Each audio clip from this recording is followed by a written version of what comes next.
Hi guys, so today instead of focusing on software I'm going to show you a little trick with your PS4 controller and how to fix the drift for the analogs.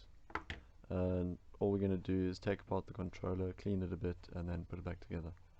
And for those of you who aren't already, please subscribe and leave a like and comment whatever video you want me to do next. Okay, so here's the faulty PS4 controller. First thing you want to do is take out these 4 screws. Okay, here I've got my tools, some tweezers for later. For this, preferably you want to use a 1.4mm star screwdriver, but all I've got is the flat one.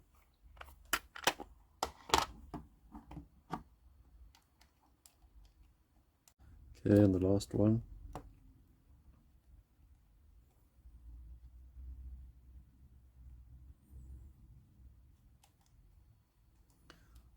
Cool. So once you've done that, you want to pull apart the 2 shells like that, and don't worry about pulling off any of the L2 or R2 buttons because you can just reattach those. So you got to pull pretty hard, maybe dig your nails in there. There we go. Now some controller versions have this piece of plastic that's attached to the back, so just be careful.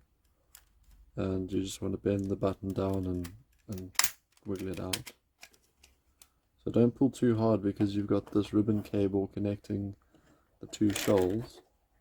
And what you want to do is carefully detach that and make sure you remember which side the blue ribbon's facing. So for me it's towards the battery. Okay, can put that aside.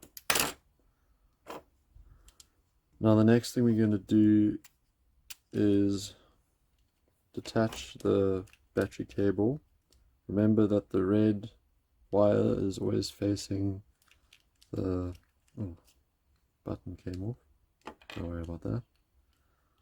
So we're going to detach the battery cabling, and for that you just want to pinch and squeeze and pull.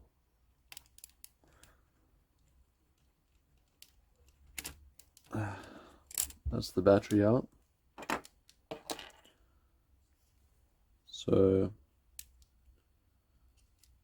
there we go. Now for my version, I got to unscrew this screw which is holding this plate and the board together, and for other versions all you want to do is just pull the plate off. So that's the battery holder. I'm just going to unscrew this quickly. You may have to pull the black plate off and then unscrew the board, other way around. But you got to just be mindful, there we go, of this ribbon cable. So we're going to remove that now, and be careful because it's very delicate. And you'll see that it actually slips through the casing. So just be careful. You'll get your top shell removed now. Right? Lay that over there. Now what we can do is remove our analogs.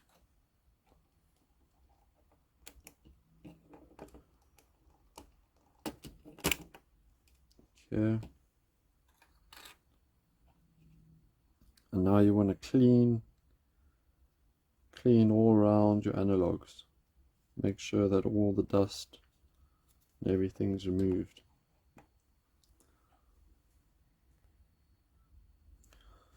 Okay, so for cleaning I'm going to use some alcohol and an earbud.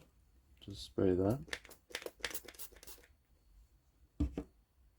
And we're going to clean all around. You can clean the whole controller if you feel like it. make sure any dust and hair is removed. And okay, so if you want to go the extra mile to make sure your analogs don't drift, I'm not going to do it right now because actually the part inside the screen casing is very sensitive. But what you want to do is unclip so it folds back the way, and then use your tweezers and remove the disc inside. And make sure you don't bend any of the metal because that'll damage your controller. So that disc inside that you're going to remove is very sensitive. And make sure that you replace it the same orientation that you took it out in. So remove the disc, clean inside there with your earbud, and then replace the disc and close that up again. So once you're happy and it looks nice and clean, we're going to reassemble the remote. The first thing we're going to do is reattach our analogs.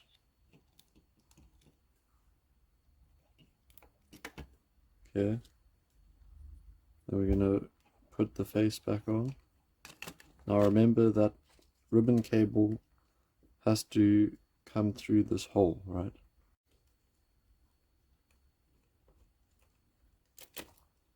Okay. So I've successfully got the cable back through the hole. Now you can reattach it at this point if you want to. Just slide it back in to the circuit board.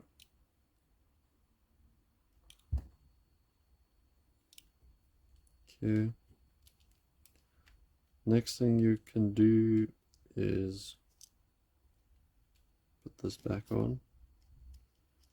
Make sure you get the clips in the right spot on the circuit board and then screw it in. Okay, just screw that back in.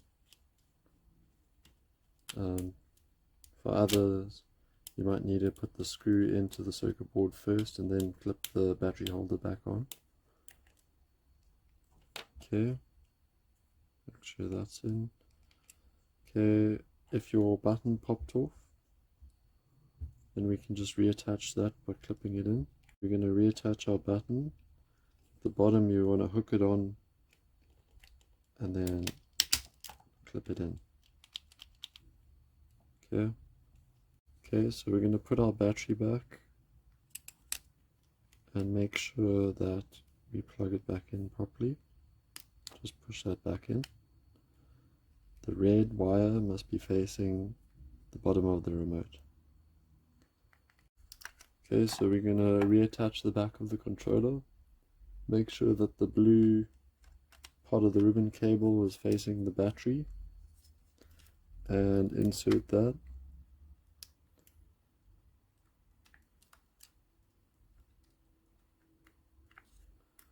Okay, and then squeeze that back together. Perfect.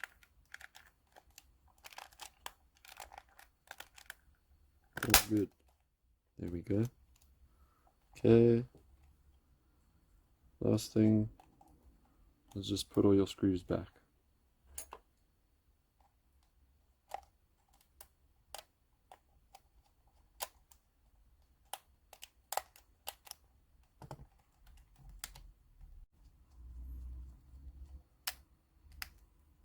There you go. Perfect.